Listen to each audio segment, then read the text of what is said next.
সময়ের সাথে সাথে প্রতিটা মানুষই কিন্তু বদলাই যায়। ঠিক যেমন আমি আগে কিন্তু কিছু হইলে ধইরা বইসা থাকতাম জেদ, আর এখন কিছু হইলে ধইরা বইসা থাকি ধৈর্য। কি আর করবো, ধৈর্য ধইরা থাকতে হইব। আসসালামু আলাইকুম, সবাই কেমন আছেন? আশা করি সবাই ভালো আছেন। চলে আসলাম নতুন একটা রান্নার ভিডিও নিয়ে। আজকে ভাবলাম যে মাছের মাথা দিয়ে আলু দিয়ে একটু ঘন্ট করবো। সেহেতু আমি দেখছিনি তো মাছ আগে হলুদ লবণ দিয়ে সব মাখাইয়া নিছি। এখন আমি চুলায় একটা কড়াই বসাই দিয়ে সেটাতে তেল দিয়ে আমি ওই মাছগুলারে ভালোভাবে ভাজা নিমু।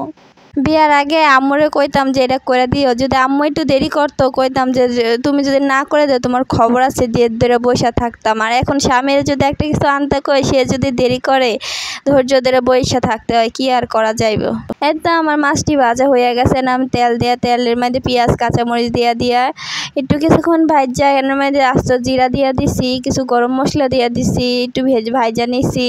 ভাজা হয়ে গেলে এর মধ্যে আদা রসুন আগে থেকে বাইটা রাখছিলাম সেটাও দিয়ে দিলাম। আদা রসুনটা দেখছেন তো ভাজা লইতাছি।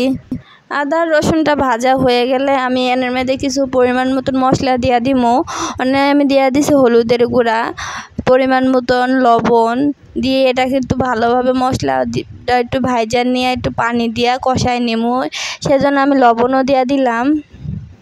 আপনারা কে কে আলু দিয়া মাছ দিয়া ঘন্ট পছন্দ করেন অবশ্যই কমেন্ট করে জানাইবেন। আর এদিক দিয়ে আমার কিন্তু সব দেওয়া হয়ে গেছে, কারণ পানি দিয়ে কিন্তু মশলাটারে ভালো করে কষায় নিমু, কারণ কষানোর উপরে কিন্তু অনেকটা স্বাদ নির্ভর করে, আপনারা জানেনই কিন্তু। আর মাছ দেওয়া আলুর ঘন্টটা কিন্তু আমার কাছে অনেক ভালো লাগে। আর এদিক দিয়ে কিন্তু আমার মশলাটাও কষানো হয়ে গেছে, আর আমি আগে থেকে যে মাছ ভাজিয়ে রাখছিলাম সেটা দিয়ে দিলাম। মাছটা দিয়ে আমি ভালোভাবে নাড়াচাড়া করে মশলার সাথে মিশিয়ে নিয়ে এটারে একটু ঘন্ট করে নিতেছি, কারণ মাছগুলো একটু ভেঙে দিলে কিন্তু ভালো হইব।